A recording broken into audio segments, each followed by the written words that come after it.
Hello and welcome to Men Behind the Curtain, the podcast about everything and nothing all at once. I am Pitt. I'm Eli. How's it going, y'all? Hope you're enjoying your Easter, which is when we're recording this. Hope you enjoyed the last couple of weeks. Um, there's been a lot going on, so um, I I guess let's start off something easy. I know we don't have a catastrophe this week at the moment, but I did go ahead and look up a couple. One's got to go, so we can start off with that. Something a little bit easy. Um, so I think I'm gonna do three of them here. Okay. For two of them are food related, so it's already going to be difficult for me. So choo- you choose a breakfast food that you would have to go the rest of your life without. There's bacon, eggs, and it doesn't specify how the eggs are made. So dealer's choice: pancakes or cereal. And personally, I'm going to go with cereal only because as much as I enjoy some cereals, I love the other ones more. Pancakes. Really? Okay. Yeah. Now, Um, what if they go ahead? uh, they're just flat and usually have no taste to it because most people can't cook them. That's fair enough. I was gonna say like, what if they just said waffles instead of pancakes? Um, Waffles instead of pancakes. Then we will do uh, waffles. Okay. So, All and right. I only bring this up because cereal's one for me. Cereal's nostalgic. Because I'll sometimes eat it for dinner or a late snack or breakfast or Yep. lunch. But it has to be a certain cereal. It can't be like Trix or Fruit Loops, which are all the same flavor. Um, it can't be the stupid sugary shit like that. Like give me Honey Bunches of Oats or shredded wheat or Honey Nut Checks. I'm good with those. I can eat those. I can snack on those. I don't even need to pour almond milk in it. I'm good to go. You know what fucked my world up was I don't know who suggested that I try this, but so my wife has a big thing for waffle crisp. And I'm not mad at that. Waffle crisp is a good one, I think. Um, but they also have French toast crunch, another flavor for cinnamon toast crunch. One day we happened to have both cereals in the house at the same time. I grabbed a handful of them back to back, and they are the same fucking cereal. And it just I was kind of upset, low key. I'm like, why did I hated that they sold this to us twice? Now, see, the thing I'm upset with is you have Pebbles cereal. You have Cocoa Pebbles, delicious. You have Captain Crunch Peanut Butter Crunch, delicious cereal. I'm upset that Pebbles has not come out with a peanut butter Pebbles, or a Captain Crunch has not come out with a chocolate crunch, which I think they have. But if you mix Cocoa Pebbles and Peanut Butter Crunch together, it's a Reese cup in a fucking bowl. To write that down. I kind of want to try that now. Shit. It's delicious. I what I was about to say when you mentioned like a chocolate Captain Crunch, I'm like, that's isn't that just Cocoa Puffs? It is, but Fruity Pebbles has more of that milk chocolate taste than what Cocoa Puffs does. Um, actually, you know what? Me mentioning Cocoa Puffs. So this is actually if you want a reasonably healthy snack. So I found these almonds. They sold them at Walmart. Unfortunately, I haven't seen them anywhere else, but you can probably find them somewhere else. They're chocolate coated almonds or chocolate roasted. They taste identical to fucking Cocoa Puffs. I fucking love them, Huh. but it's like $7 a bag, so I don't want to get that all the time. Well, I mean, No, $7. Well, how big's the bag? I would have to look it up. I don't know off the top of my head. Like it's not a small bag, but and actually another one, no, I only see it at the gas station in those little packs that are like $1.58. Um, blueberry almonds Hmm. from Blue Diamond specifically, but of course it's only in those little bitty packs. They're really fucking good. I first time I tried them, it's more like, huh, let's see what this is. But then I tried them like, oh my God, this is fucking amazing. So if you can ever find them, I actually highly recommend them if you like Well, almonds. well, that's why they're in the small bags. That way they can make you buy like five or six at a time. Yeah, and what ends up happening is that because everybody in my house likes them, I will get 3 or 4 packs at a time, depending who's home. Um, or sometimes me and my wife are just sneaking something. For example, we actually went out and got a couple of things at Applebee's last night, but it was just for us. Um, and most of Applebee's menu, I can kind of take it or leave it. It's not bad food, but I love the mozzarella sticks. So there's that. I'll give you that one. Um, so the next one. So this is another one's got to go. You're never able to eat one of these comfort foods again. So there's French fries, burritos, burgers, or pizza. Oh, burritos gone.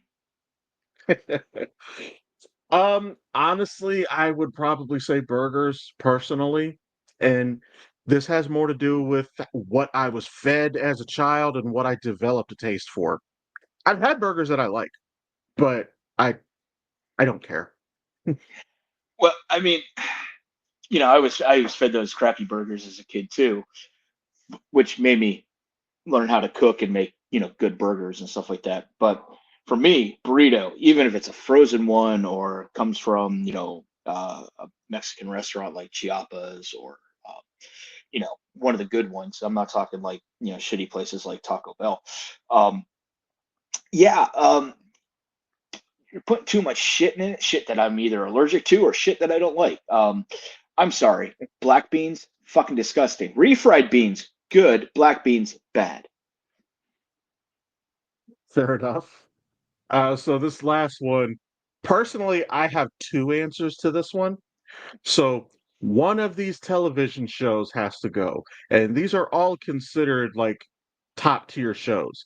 So there's The Wire, The Sopranos, Breaking Bad, and Mad Men.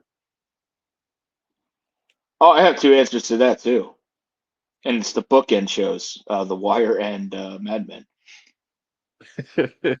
I 50% agree with you there because I did enjoy The Wire. I really did. I've never And it's seen funny. it, so it's like, Oh, God. fair enough. I personally like it. It's the show that I do recommend. But for me, Mad Men. We've talked about this before when I've mentioned John Hamm. Um, Don Draper is just a shitty human being with no redeemable qualities, and I really don't understand why the show was so popular. And honestly, I kind of disliked The Sopranos for the same reason. There's really nothing to like about Tony. Well, I mean, I was thinking I would get rid of The Sopranos because I wasn't a fan of it. Yeah, hate me all you want. I don't give a fuck. Um, I've watched maybe half of one season. Was like, yeah, this reminds me of Youngstown too much. Um, but honestly, I'd get rid of all three of them and just keep Breaking Bad. For like, if you can get rid of all three, and I can keep Breaking Bad, and I can get like three more seasons in exchange, I'll take that. Yeah, now what I will say now, if I'm only picking one, then I'm picking Mad Men. Because there were a couple of things that I liked about The Sopranos.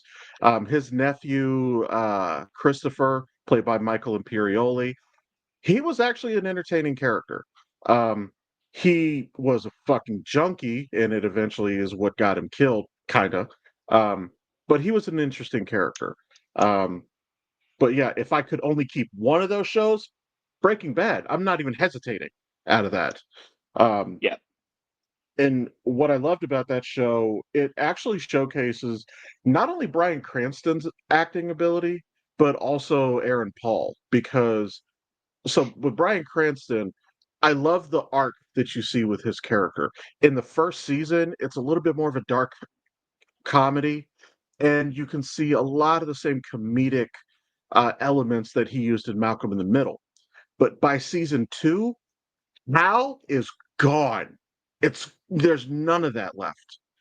And the one episode that I can quote the most for Aaron Paul's acting is it's season I believe it's the beginning. It's either the back half of season four or the beginning of season five. It was after the kid in the desert. In the very Mm. next episode, Jesse is just stoic through the whole episode because he's so fucking broken up about what happens. And Aaron Paul communicates so much in the episode without ever uttering a word. And like he was phenomenal in that episode. Um, you probably know this, but fun fact for anybody listening or watching, uh, Jesse was not supposed to make it out of season one. They were going to kill him. Yep. Yeah. Um, Vince Vaughn realized how pivotal his character was to the story, so he kept him, which great fucking decision. Well, one of the reasons I like Breaking Bad so much is it pretty much introduced the entire world to Giancarlo Esposito, who Yeah. is a phenomenal actor. Um, I think every character he's portrayed and everything he's done, I've whether it's mostly antagonists, but he just absolutely nails, and he's a thrill to watch because he may have just like a small part, but he brings so much complexity to the characters that he's portraying. It's like, to take the Mandalorian for instance. I want to know Yeah. more I want more of a backstory on the character he portrayed. He was just in one of the Marvel franchises. You know, And honestly, he had a very interesting character in Captain yeah, America. I would love to see more of him. I would love to know more about that character because it's like, who the fuck is this guy? Where did he come from, and how does he know? That's the shit I want to fuck. I mean, even if it was just a standalone, like kind of how they did Echo. Yeah. Even if it was just something standalone like that, or hell, even with was it Slingshot? They did the shorts from when they were doing Agents of Shield, and they had Yeah. and they just did some shorts with her and stuff like that to kind of build up the character, give him more of a backstory. And even if it was something like that, 10, 12 minutes just to get an idea, and you get like 6 episodes that are like, oh yeah, well here's the situation he's in, and he just fucked up all these people. One thing I'll agree with that about Giancarlo Esposito, he's so fucking entertaining. Um, there's one, it's one of those Facebook threads or just social media in general where they're talking about like we're gonna like, oh, if we were to redo like a whole story and like it's an all black cast or something like that.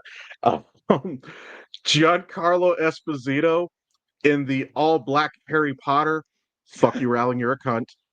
Um, Giancarlo Esposito was Voldemort.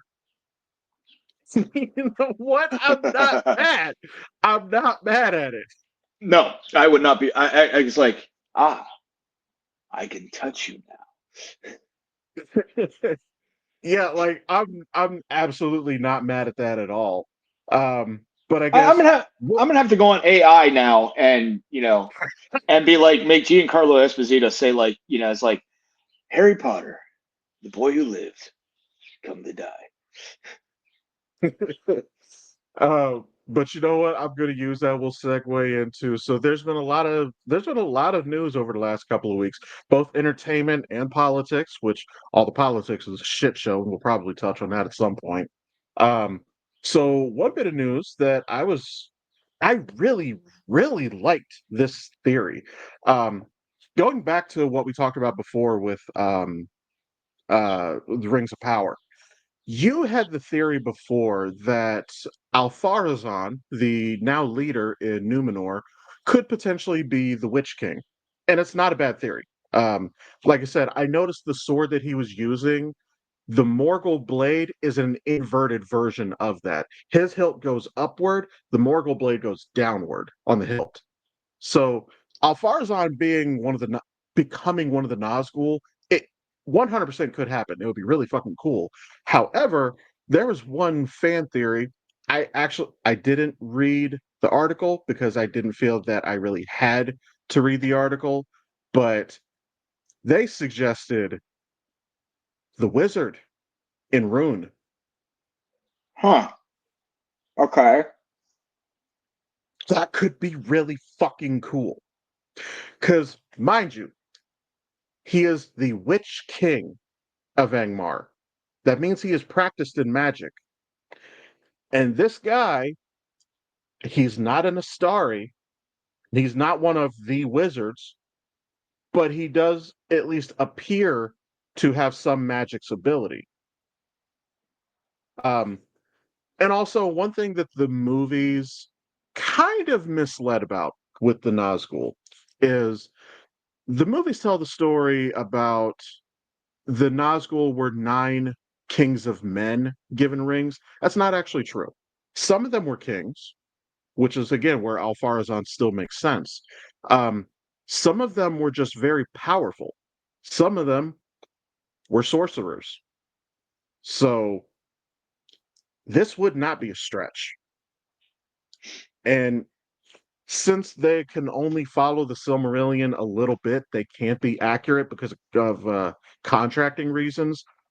This can fit. It can work, and I'm totally cool with this. I mean, I'm gonna be cool either way, but it's just one of those things. I saw that blade and was like, wait a minute, you know. And I mean, it's not unlike people from that type of fantasy realm to update their weaponry in some way, shape, or form. I mean, you see the thing with Narsil to Enduril, you know, Yeah, same sword, reforged, new name, Flame of the West. Slight variations to it, but you know. So I mean, yeah, it's not unlike to see an upgrade in weapons. I mean, you see it through a lot of different fantasy genres where one of the main characters, um, uh, take uh, take Into the Badlands, for instance. Sonny was using that katana, and then by the time we get to the final season, he's got that ringed, you know, it's almost a great sword that he took I from love, that guy. I But love that fucking obsidian blade. yeah, so I mean, you can see a progression in some things. So I mean, to me, that was making sense. But this here, it has promise as well, and I'm okay with that. And to that fan, good job, and may the better theory win. Mine.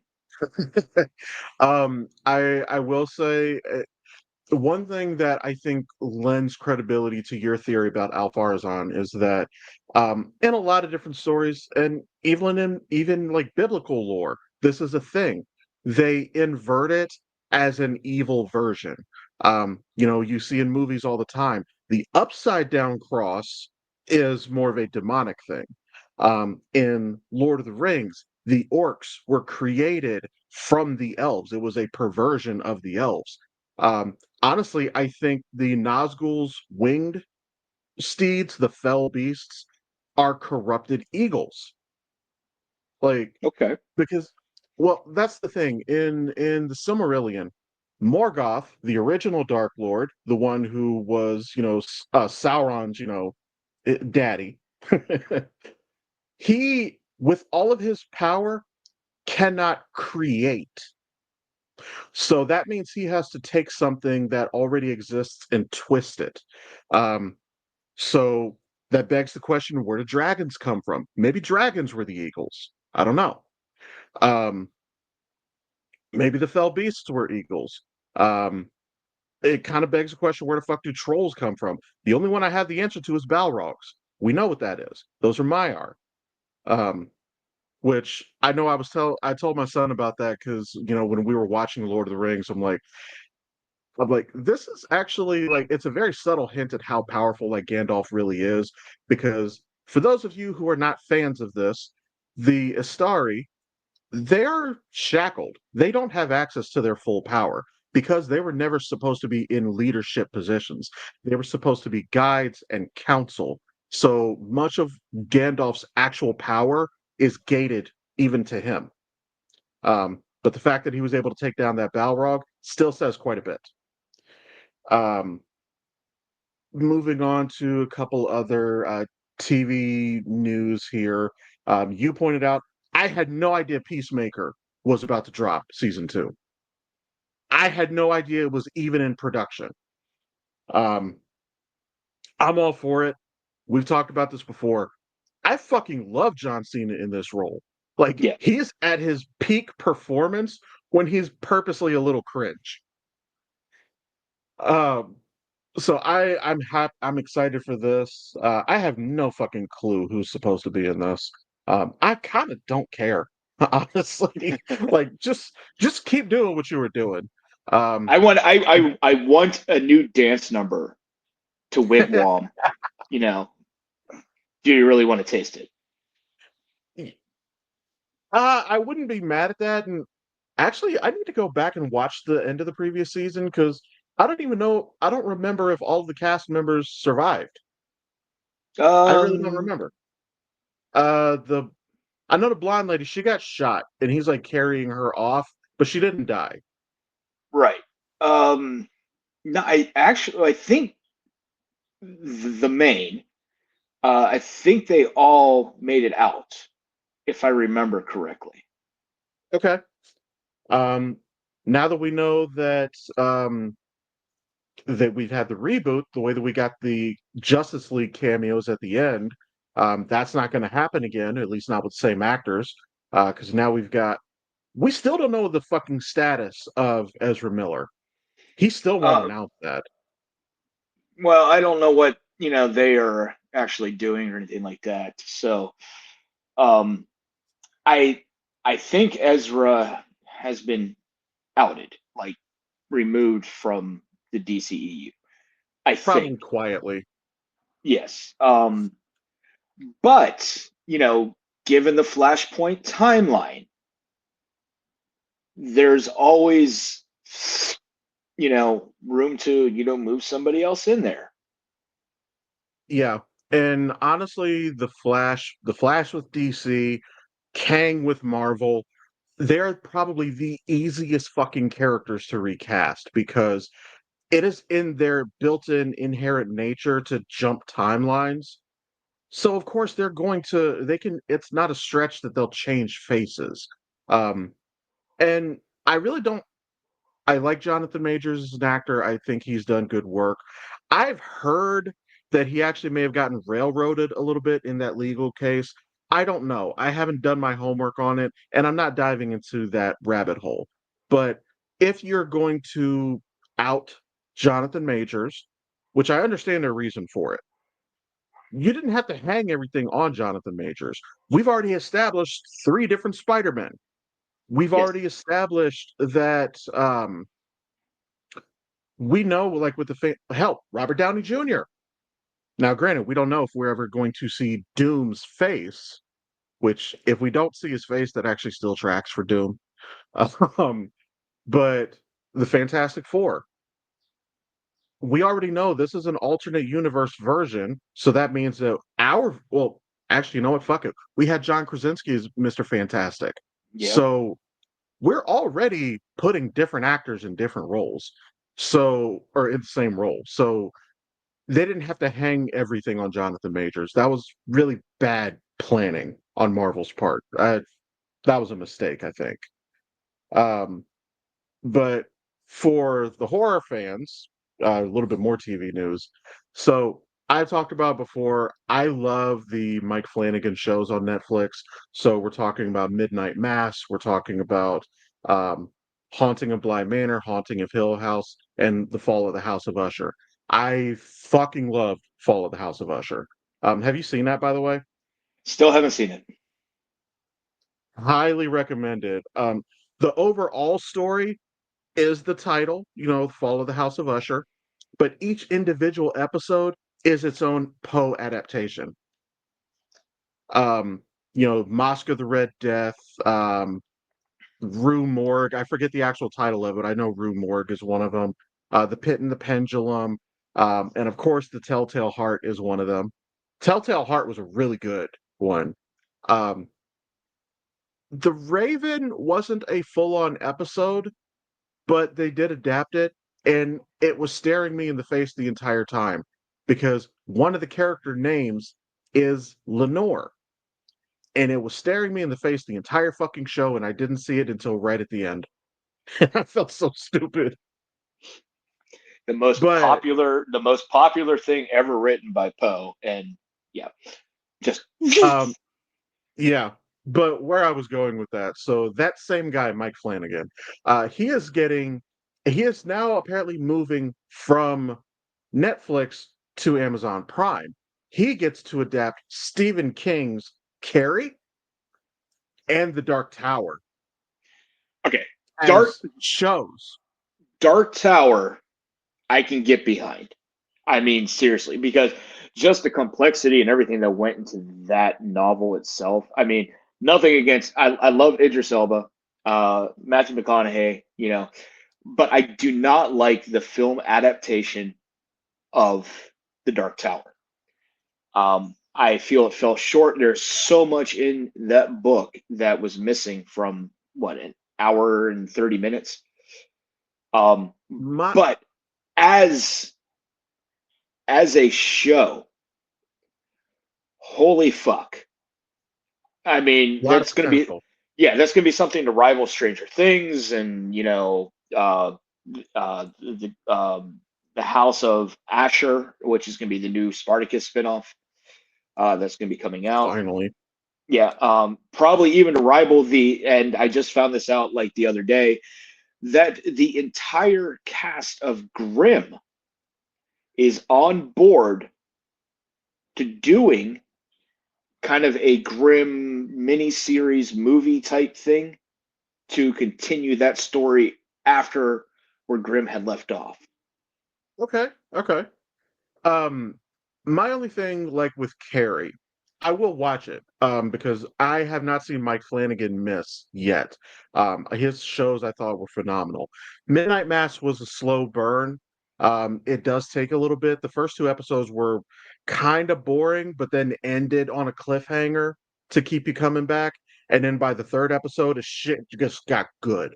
But anyway, Carrie, I'm a little bit, I don't know, because I I think the one that I watched might have been the remake movie, which I know remakes are never that great. We've already established this.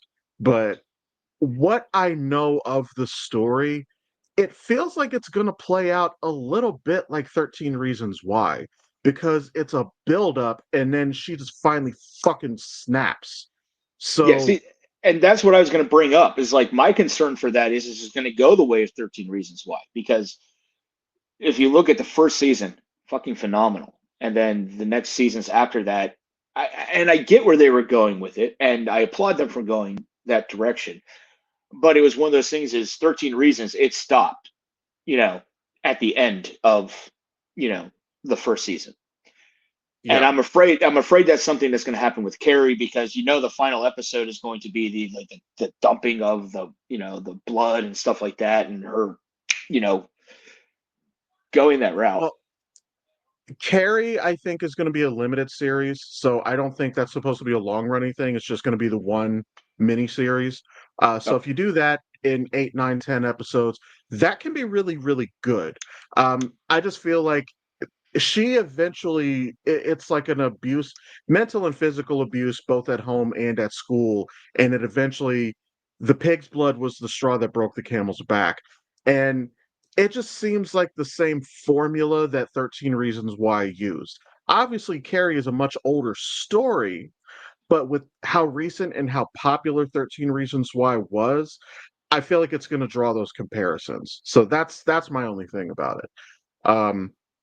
But what I would do if it was me is the pig's blood would be the closing of the next to last episode. Yeah. And then the finale, the final episode is everything that happens after the pig's blood. If I'm making the show, that would be my breaking point. Like oh yeah, you saw the pig's blood, you know what comes next? Well, you're gonna wait till the next episode to see Yeah. it. Speaking of episodes, Andor is going to be dropping here. Actually, by the time this airs, Andor will already have dropped. From what I have found out, this is the second and final season for Andor. I hate when they do that. So this is going to be, I don't know if it's going to be the continuation of them starting the Rebel Alliance, or if this is going to be taking place sometime afterwards of the first season to where the Rebel Alliance is already formed and we're now leading up into the events of Rogue One. That is true because I did kind of forget that. How long is this before Rogue One? Didn't you say like 10 years or something? It's like 5 years before Rogue One. 5 years. So if we're 5 years before Rogue One, that already puts a timer on the series itself. 2 seasons is a little short though. I feel like they could have gotten a third out of that. I feel they could as well because the second season would be great to see the formation of the Rebel Alliance and getting to that point. And then um, you do a time jump from season two to season three to where it's leading Yeah. up to the events of Rogue One, because then you can actually tie like some of the opening scenes of Rogue One into that final season of Andor, its finale. Like, you know, you can I can't remember the actress's name, but you can bring back the woman who played Jyn Erso, and have that introduction, and then all of a sudden, boom, you can go right into watching Rogue One, and it's kind of like how you could at the end of Rogue One go right into watching Episode 4, A New Hope. What I was really, really impressed with Rogue One, I actually kind of dragged my feet about watching that movie because um I felt like this is something like you kind of know the story because I know it's about getting the Death Star plans. In A New Hope, they mentioned that a lot of people died to get these plans. So I'm like, okay, this is going to be like a Soul Survivor type of movie. No. that, um, that's I that's was one of the things I loved about Rogue One is the fact that everybody that was on that assignment was dead at the end of it. it it surprised me like with the execution of the show. And actually this is a really, really good example of what I keep talking about because like with a lot of movies, TV shows, stuff like that, um originality only gets you so many points because there's originality and then there's execution. I've mentioned before, John Cusack plays Edgar Allan Poe in the movie The Raven. Now, if you've never seen the movie, and I'm saying this either to you or anybody listening, watching, um, there is a serial killer who is reenacting some of Poe's stories. I think one of the opening scenes of the movie, they do a pit in the pendulum, with the blades swinging. So the police initially come to Poe, John Cusack, because they think he's involved in it. And then eventually they realize he's not involved. This is somebody who reads his works. So maybe he will operate as a consultant to the movie. I love the concept. It's a great idea. It was a horrible fucking movie. It just sucked. So great idea, kind of original idea, honestly, but the execution was just not fucking there. Um, so that's what I'm talking about. So something like Andor, or not Andor, but a Rogue One. Rogue One is not entirely original. Like you're fitting in between this saga of movies. We kind of know where this story is going to go, but you can still drop in a few surprises along the way, and they absolutely did. Yeah. Um, I still I'm still a little bit confused as to the amount of hate that the Solo movie got because it wasn't a great movie. but I wasn't expecting a great movie. I was ex Han Solo was a fucking smuggler. He was a pirate. Um, I mean, we all know it is established he won the Falcon off of Lando Calrissian in a fucking in gambling. I'm like, this is the kind of guy that it is. So I was expecting a fun movie, a pretty solid story, and I got that in my opinion. I wanted to see Lando, which Donald Glover was so fucking good as Lando. I loved him in that role. So And there's actually talks that they're actually bringing Donald Glover back to do a Lando, you know, an individual series about Lando. By I the would way, Han 100%, Han Solo, after he won the Millennium Falcon, was raiding Lando's closet because it's the same clothes. I love that. Family Guy pointed it out at the end of Empire Strikes Back after Han is in Carbonite and Lando now has the Falcon. Lando is now dressed in the same fucking clothes as Han. If you go back and watch the scene, he's wearing the same shit. And I wanted to see the Kessel Run because they kept talking about the Kessel Run all through the original trilogy. So I'm like, well, goddamn it, let's see it. And then we saw it. It was a cool scene. So Yeah, and you had to round down. so maybe what I wanted, I set the bar low. Maybe I did. I enjoyed the movie. And we got Darth Maul at the end. Yeah, which there are talks about that too. That's going around the Star Wars Disney world of possibly doing that gap in as an animated series, bringing back was it Sam Wentworth? Uh Bringing well, I know the original actor for Darth Maul was Ray Park, but he's probably Ray too old Park. for it Ray now. Park. Well, no, that's the thing is it's going to be animated, but they're actually going to use Ray Park to do the motion capture and bring Sam Wentworth back to do the voice. Okay. All right. I'm not mad at that. Um, did you ever catch the so Ray Park, just I'm going on a quick tangent here. So for those of y'all who don't remember, Ray Park also plays Toad in the 2000 X-Men movie. Did you catch there was a slight nod to Darth Maul in that movie? I did. I did. So those of y'all who don't remember this, when he knocks Storm down the elevator shaft, and also, by the way, Ray Park, he cut his teeth in the business as a stuntman. That's why he can play something like Darth Maul so well. He is that fucking good, or at least he was. He was a young man back then. Um, but after he knocks Storm down the elevator shaft, he kicks up the little bar that was holding the elevator doors open, and he just does a little brandishing just like he did with Darth Maul. It was really fucking cool. Yeah. Um, Well, he actually does it in GI Joe as well because he was playing Snake Eyes. was he? I Yes. believe it or not, I haven't actually watched him. Um, Um, Not great, not hateful, but they could have been better. But yeah, so there's a couple nods to his, him portraying Darth Maul in, the very first prequel. But okay, yeah, okay. I guess I can see that. I'm not mad at that. GI Joe was one show that I did kind of grow up with, but when the movies came out, I never got the opportunity to watch the first movie. And then when the second movie came out, just didn't hear good things about it.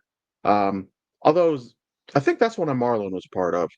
Um, yeah. didn't they do a spin-off with The Rock in there or something?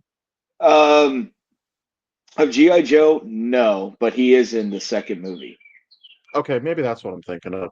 Um, like I've mentioned before, I'm honestly just kind of getting exhausted of him, like as an actor, because in his early movies, he did bounce around a little bit. He tried to have a little bit of variety in the roles that he plays.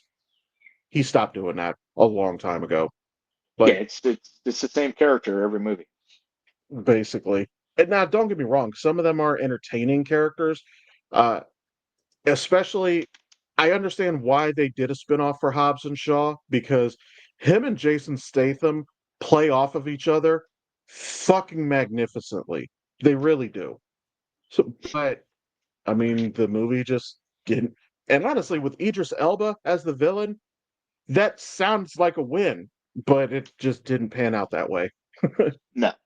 I mean, you could even take that. I mean, you had Idris Elba as the villain in the third Star Trek reboot, I forgot about and that. and phenomenal part. He played what he was supposed to well. Um, it wasn't a bad movie. I think it just fell short on the Star Trek fandom, just because. And this is with a lot of Star Trek diehard Trekkies. You mess with the timeline, you mess with the characters, and a lot of them want to adhere to that, the Shatner and Nimoy and the Forrest, era, and everything has to be within that canon. And it's like, no, it doesn't. I mean, that's why a lot of them dislike the newer shows like Discovery or Picard or things like that. It's like, you know what? We now can do things technologically that we couldn't do back in the 60s, that or even in the 80s. So all we're doing is updating the technology and stuff like that. But again, I stand on the soapbox saying the franchise was rebooted with First Contact anyway, right under your fucking noses, and you don't get it. I So still say I still say Generations may have rebooted it a little bit because, it's like I said, when possible. they came out of the Nexus, I'm not sure that they were in the same timeline. But if y'all want to get my full take on that, go back a few episodes. I'm not doing that rabbit hole again. But what I will say with so I actually agree about Star Trek Beyond. I think that in my opinion, it's not one of the better movies because they focused too much on the action over the story. Because the original reboot Star Trek with Chris Pine um, was a good story. Like you have this dude from the future who came back and then he destroys Vulcan and all like that was a good fucking story. And then you have Star Trek Into Darkness, which I'm gonna back up from Mike a little bit. I will die on this fucking hill that Benedict Cumberbatch was a better Khan because Khan Noonien Singh is a genetically engineered soldier.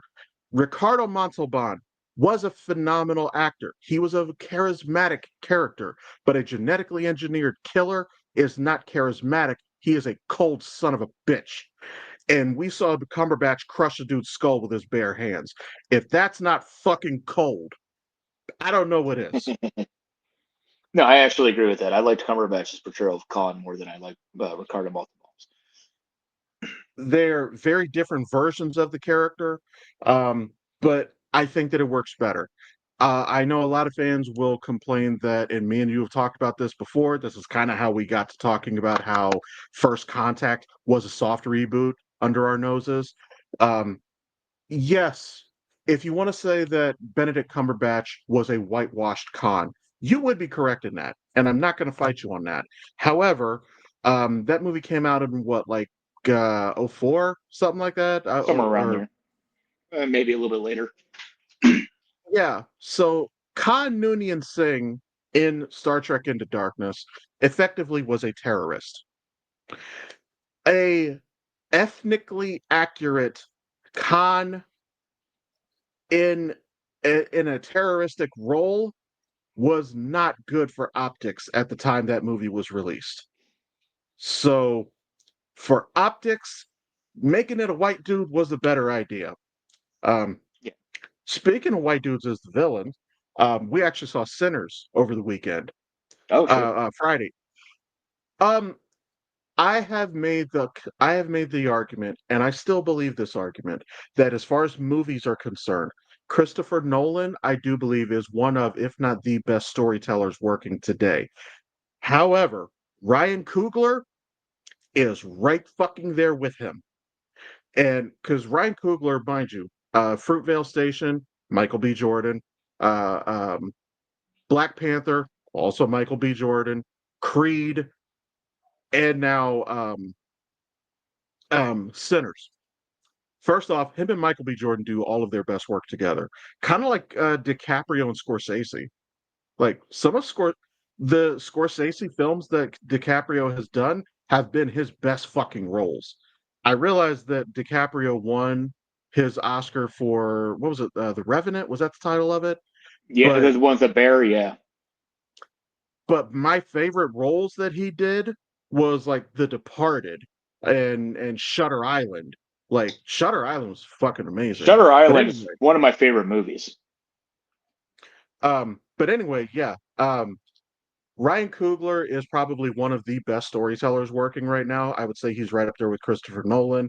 They tell very different types of stories. Ryan Coogler clearly focuses more on, black entertainment, black stories and stuff like that.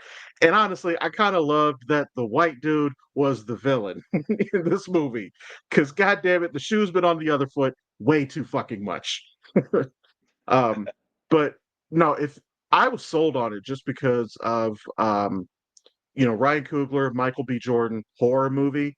I'm like, you ain't got to tell me shit else about this movie. I'm in. I want to see it. Um, and Michael B. Jordan, I don't think I've seen a bad performance from him yet.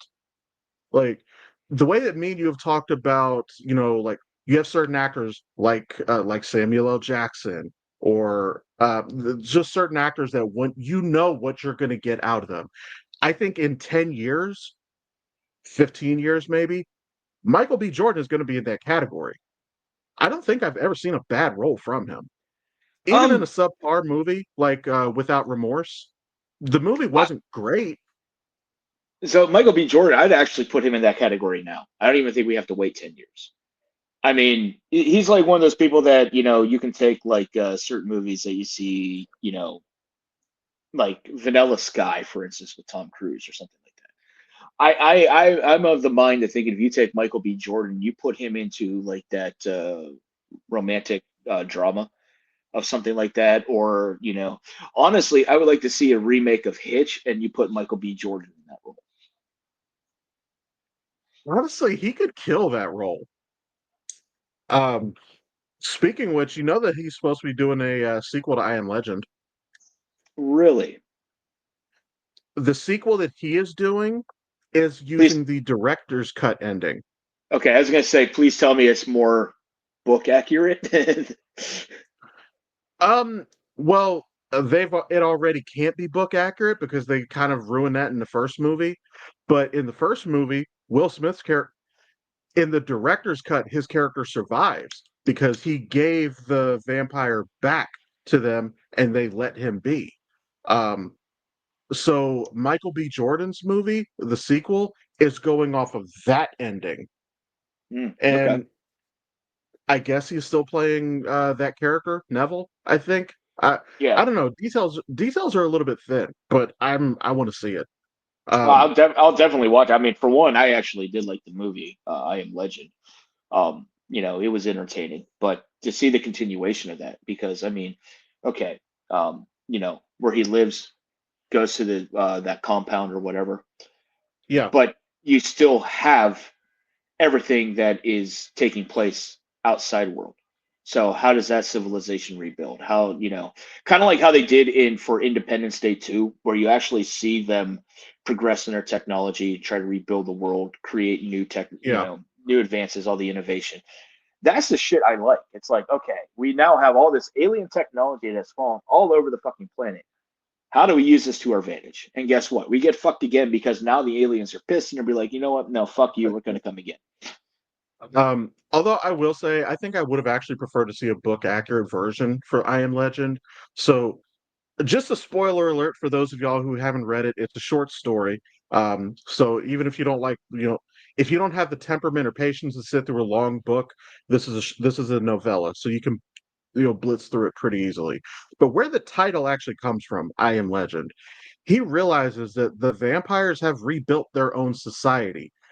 He has been exterminating them.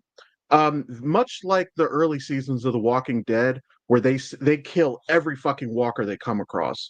Um, that's a lot of what he's doing in I Am Legend. Like he burned down all of the houses next to him so that they could not leap from roof to roof and get inside. He burned down all the buildings. He killed all of them whenever he had a chance. He became their boogeyman. He realized he became the monster he saw them to be. So when they say I am legend, like he was the legend to them, not the good legend. He was their boogeyman. I really would have preferred to see that story. Yeah. I mean, you could easily turn And that into like, a franchise in and of itself. yeah, you could. Um, and honestly, that was one thing I think the movie didn't do a good job of is that it wasn't obvious to me that they were vampires.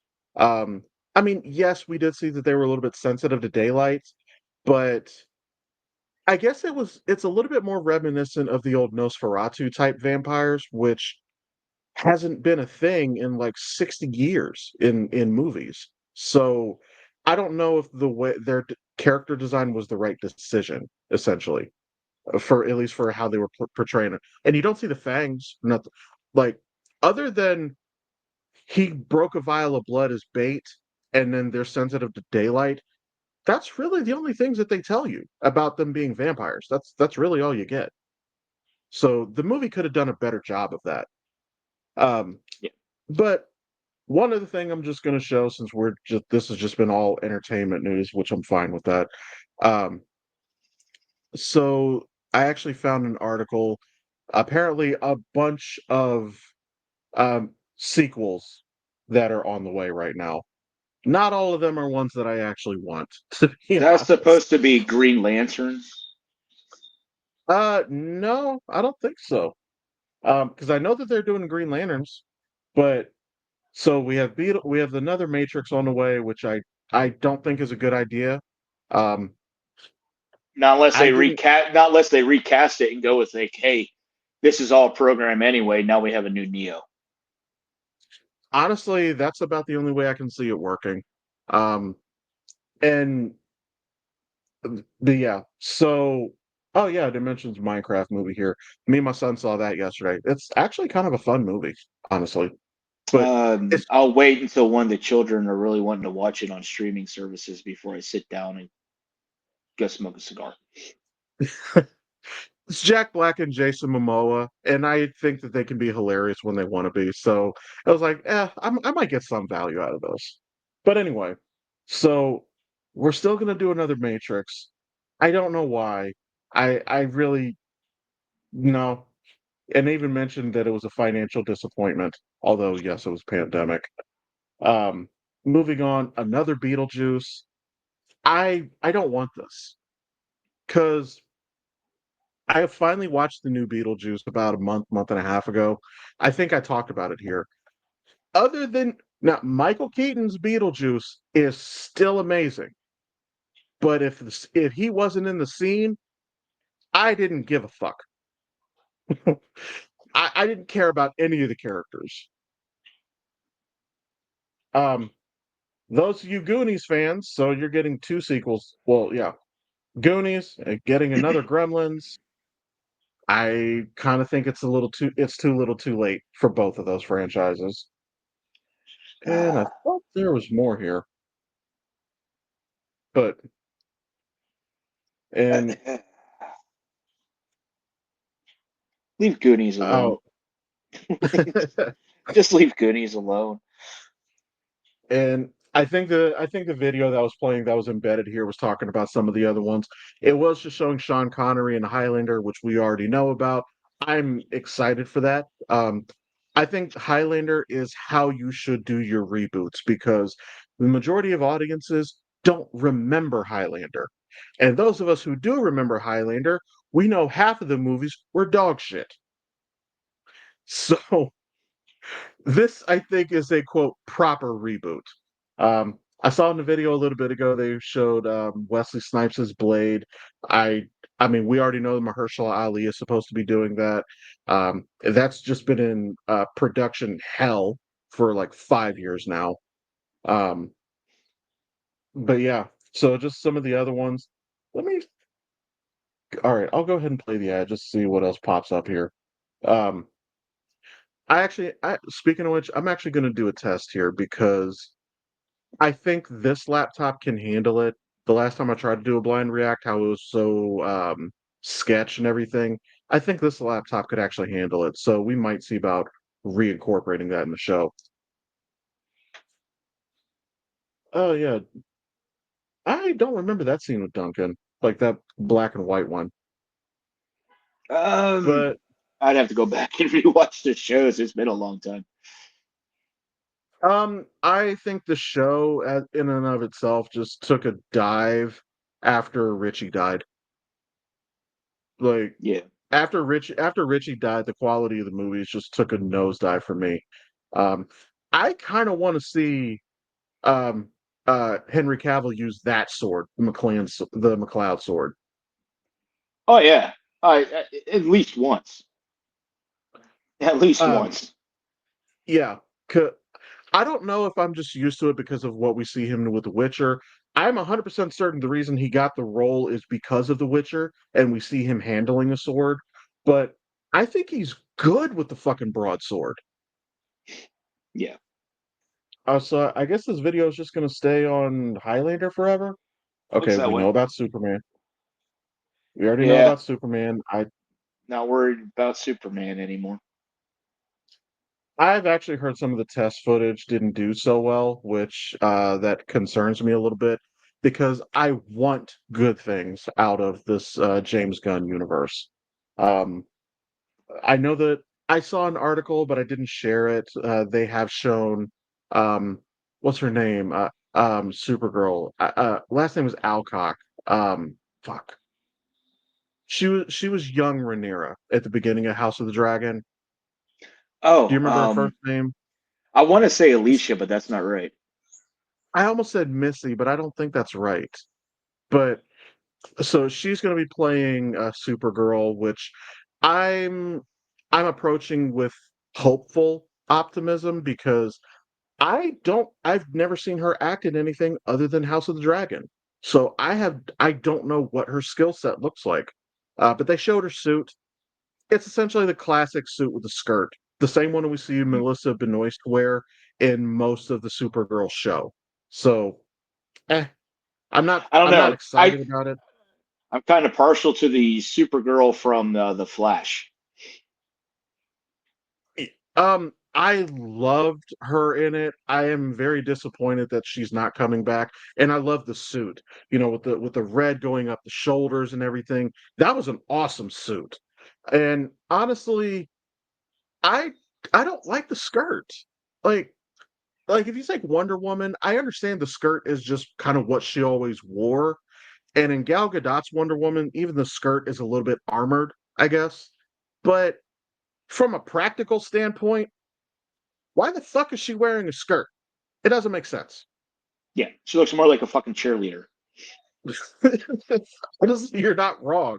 Um, I just personally feel like the pants which Melissa Benoist did wear for like the final two seasons, something like Yeah, that. Um, the pants make more sense. Like not even from a protection standpoint. It's just like why the fuck do you have to have your thighs out? Like, sure, we're gonna like to look at it.